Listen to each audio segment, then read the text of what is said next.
Primeiramente, lá no Jardim do Éden não tinha nenhum judeu. Nenhum.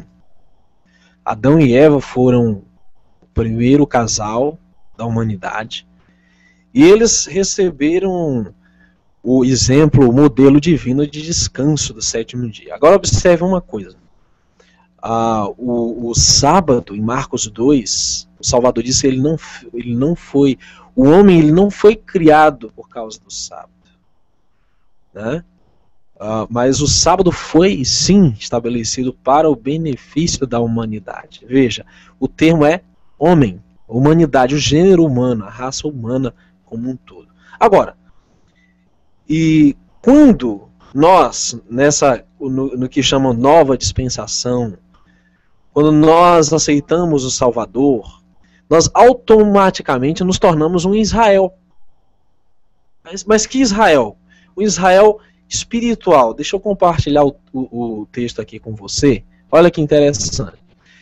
Em Gálatas 3:29 diz: e se sois de Cristo, então sois descendência de Abraão e herdeiros conforme a promessa.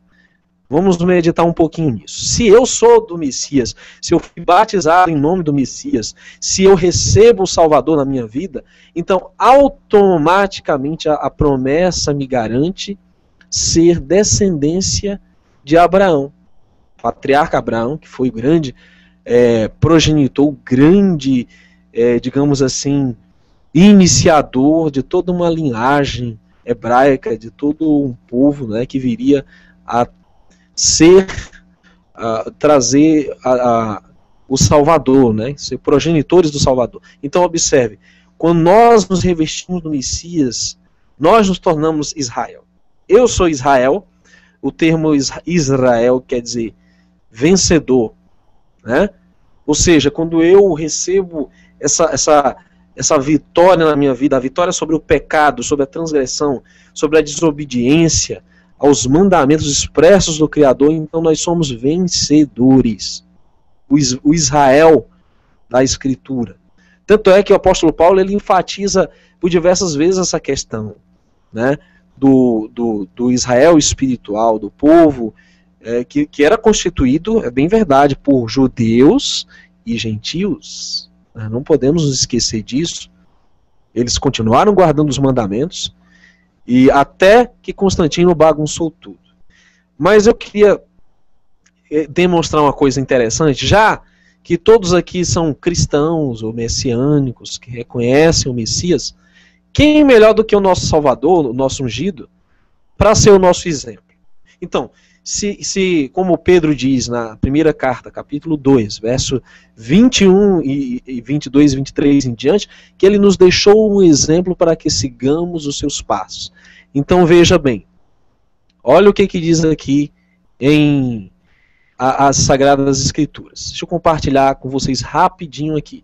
Nosso maior exemplo. Quem foi o nosso maior exemplo? Quem foi, irmãos? Podem participar rapidinho, podem responder a minha pergunta. Quem foi o nosso maior exemplo? Yeshua. Muito bom, muito bom. Então veja, esse nosso exemplo, ele tinha uma profissão. Tá? Eu, por exemplo, sou professor de inglês, eu tenho outras atividades, a gente tem todos aqui têm alguma profissão. Né? E o nosso Messias, ele era carpinteiro. Olha, Marcos 6, verso 3 diz: não é este o carpinteiro, filho de Maria, e irmão de Tiago e de José, e de Judas e de Simão?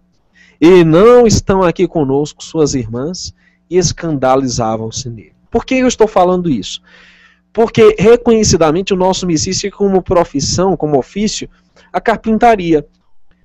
E você não vê em nenhum momento o Salvador na carpintaria no sétimo dia do Criador.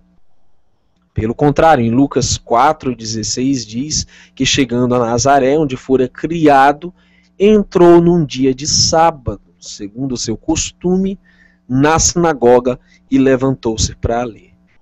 Yeshua, o Jesus, como é conhecido, Cristo, ele tinha o costume de, no sétimo dia, de ler as Escrituras.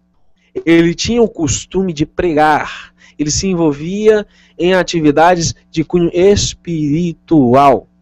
Você não vê o Salvador em uma carpintaria, você não vê ele exercendo atividades seculares no sétimo dia. Então ele é o meu exemplo. A despeito do que qualquer discípulo fez, do que os pais da Igreja Católica fizeram, do que os cânones e bulas papais prescreveram. Não me interessa essa gente toda aí. O que interessa é o que o Salvador, o legado que o Salvador nos deixou. Veja, Mateus 12:12, ele bem disse: pois quanto mais vale um homem do que uma ovelha, é por consequência lícito fazer bem nos sábados. Veja, o Salvador não está dizendo que o sábado foi abolido aqui, como alguns tentam distorcer. Não. Ele está validando a experiência do descanso sabático de modo a preservar o bem ao próximo. Por quê? Porque muitos achavam que guardar o sábado era se eximir de socorrer um necessitado, de ajudar um animal, de fazer alguma boa ação. E aí ele vem, ele está desmistificando tudo aquilo como o professor Flávio já colocou, e ele está trazendo uma nova luz sobre algo que já era antigo, mas que tinha sido pervertido e tinha sido encoberto pela escória das tradições e das deturpações de ensinamentos humanos. Então ele vai e restaura isso, trazendo sob a perspectiva divina, é lícito fazer bem aos sábados, ou seja, é lawful, no inglês, está dentro da Torá, está dentro da lei, da prescrição divina, fazer bem.